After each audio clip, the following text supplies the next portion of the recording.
Good morning and welcome to the new edition of Dr. Lamba's Awakening Call. We live in a world of jargon, and these jargons are a source of disappointment, frustration, anger, resentment. And today, the biggest buzzword that has been ringing in our ears since World War II is democracy. All of us wanted our countries to be democratic. There was a revulsion against the colonial rules of the self-government, the democratic system, appealed to the people. And yet today, over the globe, people are disappointed and frustrated about democracy. Recently, the Pew Research Center conducted a survey of 27 countries and found that not a single country was fully satisfied with a democratic setup. And I think before I go into the reasons deduced by Pew Center why the people are unhappy, let me say very clearly that primarily we are frustrated because we do not get past the first stage in thinking about what can and what cannot be achieved in a democratic setup. We forget that the system of government is no panacea for all the ills. We end up thinking about the meaning of democracy in improper terms. There seems to be floating an idea that democracy is about everyone having equal opportunity and effective ability in the process of political decision making. And that's not possible. The conceptualizing and operationalizing this concept that everybody should be there is self-defeating. The biggest problem, as I said, is the jargons. The politicians use jargons like the words like participatory, deliberative, inclusive, direct, stakeholder involvement. These are some of the terms used by the political scientists, by the politicians, while talking about the democratic setup. And each one of them has no validity. The allure of the concept of democracy actually comes from the empirical sport from ancient Greece, the Athenian model that serves to be the template today. Now, Athens was a small city-state in which the citizens had a time and a chance to deliberate in key issues and decide upon the participatory session. Those people generally took more time to deliberate. Is it possible today, say in a country like India, with 1.3 billion population, or in USA spread over a huge landmass, or even say in a smaller country like Pakistan or Vietnam and so on? Athenian model was good as long as Athens was involved. It is not good as far as the nation states are involved. You see, what happens is that the people cannot contribute to many issues, and then any decision taken by the politician in power suffers from legitimacy deficit. People feel that they have not participated. So they came up with a concept of consultation, which is again one of the most misused and abused systems.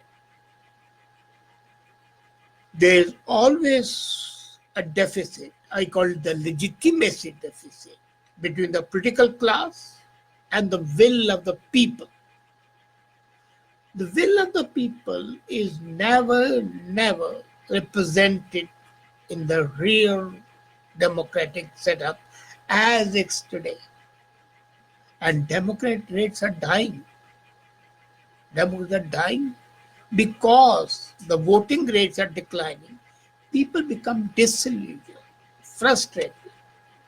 There's less interest and the lesser engagement. So it's hard to imagine a truly democratic setup in this world. The duty to consult requirement of the numbers, distinctiveness, comprehensiveness of self-government, treaties make that idealized notion of democracy. And that idealized notion of democracy has to be balanced against practical concerns. And the light of development objective, that is impossible to be achieved. There's no doubt that a great deal can be gained from giving authority and discretion to the local decision maker. Decentralization. Why should the government sitting in Ottawa or in Washington, D.C. or in Delhi decide what is relevant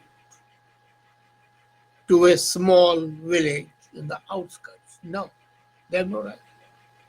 Basically, the government should be concerned with three things: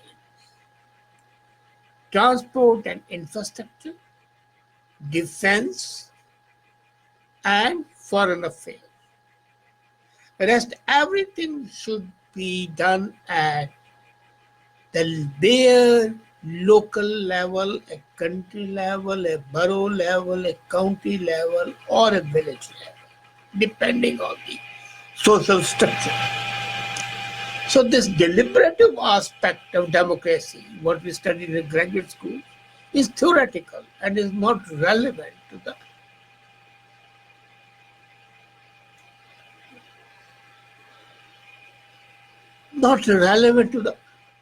real state of affairs that exists. As a matter of fact, mere expression of opinion is distinct from reasoned opinion. Management and governance needs reasoned opinion, not expression of opinion. Deliberation practiced under constraints is a remedy to win the deficit of unequal participation and representation. And then again, addition of the talks like majoritarianism, multiculturalism, that takes away from the concept of democracy. Secondly, if we go further down, even in Athens, which was a small city-state, and city at that time was, say, maybe 1,000 people, not more than that. So there also it was the patricians, not the plebeians who took a decision. And the patricians would be 20 or 30 in number. So they could deliberate. So using a model that has outlived its age is self-defeating. Now, coming to opinion, when you give an opinion, you are essentially listing your preferences for things as you would like them. There is no necessary ranking, and there are no ties to the real world. Then the second issue is the scope and efficiency in institutions. The reason that the why organization works well is that they have a common purpose that is manageable. In a huge democracy, the common purpose is missing, and that is why there is a failure to achieve the goal. Thirdly, as the number of goals increases, the specificity to the common purpose decreases, and it becomes vague, nebulous. So naturally, democracy fails to satisfy those people who are on the periphery. And that peripheral participation keeps on increasing every time. So basically, it boils down to an attempt to increase diversity, representation, and inclusion, and that cannot be done. How do you make it inclusive? Now, basically, what happens is that democracy is a process of leveling down, not leveling up. By its inherent attributes, it cannot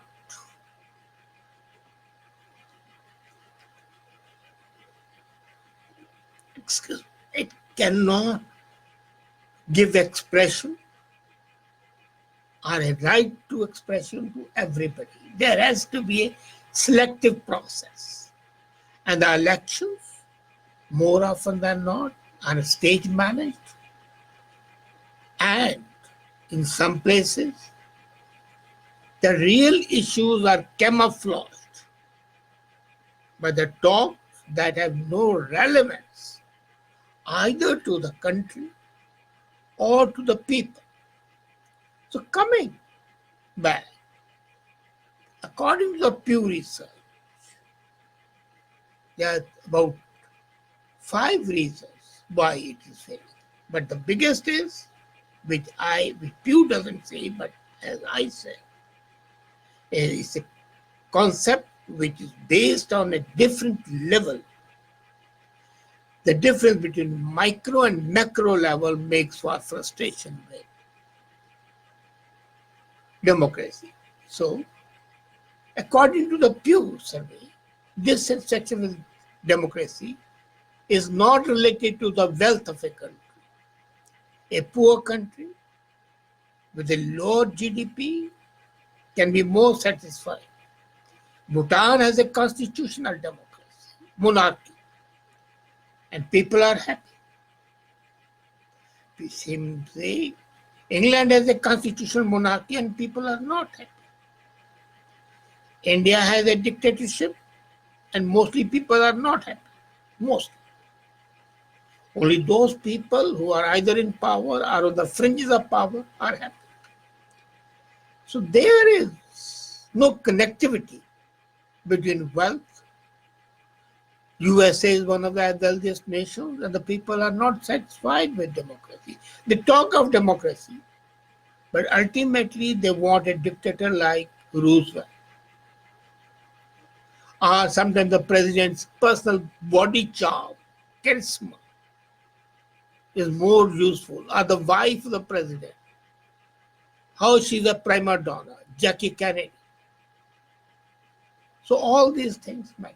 Secondly, the assessment how a person's position changes. If the people are financially better, then they can understand the vagaries of democracy and they are not unhappy. Then the freedom of speech is a major ingredient of a democracy. But perception, whether the country protects free speech, are crucial. Now, political correctness, the so-called hate speech, are impediments and obstacles to the democratic working. Now, after what is hate speech? Hate speech is somebody saying something which you don't like. And it's against the critical thinking, critical mass of the people. So, there's no relationship between the dissatisfaction of democracy and perception of the freedom of speech. Another reason why it's failing is the judicial system. If the judiciary is honest, arbitrator, a good referee, people would be satisfied with democracy. And now it's not necessary that judiciary should be independent, but it should have a perception of being independent. If the courts are fair, and even if they are not fair, but people feel that they are fair, they shape the attitudes of the people about democracy in that country. So whether people believe the country's judicial system treats everyone equally would go a long way in making the democracy acceptable to the people. So, free speech, free judiciary, free press, these are the reasons.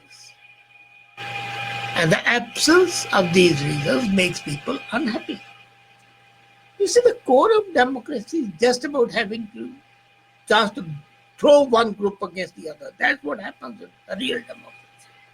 A good deal of complaint about the democracy is about the choice and entitlements of the people. So if you think of democracy as choice and freedom, then we are more free. But it's more theoretical than practical. The trend has been upward overall. The more committees, the more consultative processes, referendums, hearings, and the pretense of listening makes people frustrated and disappointed with the democratic setup. So what we need is a clear concept, okay? And the major issues which touch the people, the decision would be done at that level where it can be really participatory. And the other issues which do not pertain to day-to-day life of the people can be decided by the governments. So the concept of decentralization might help acceptance of democracy. Otherwise, there's every likelihood that some adventurer would take over and the democratic setup in any country can become a road to dictatorship. Thank you.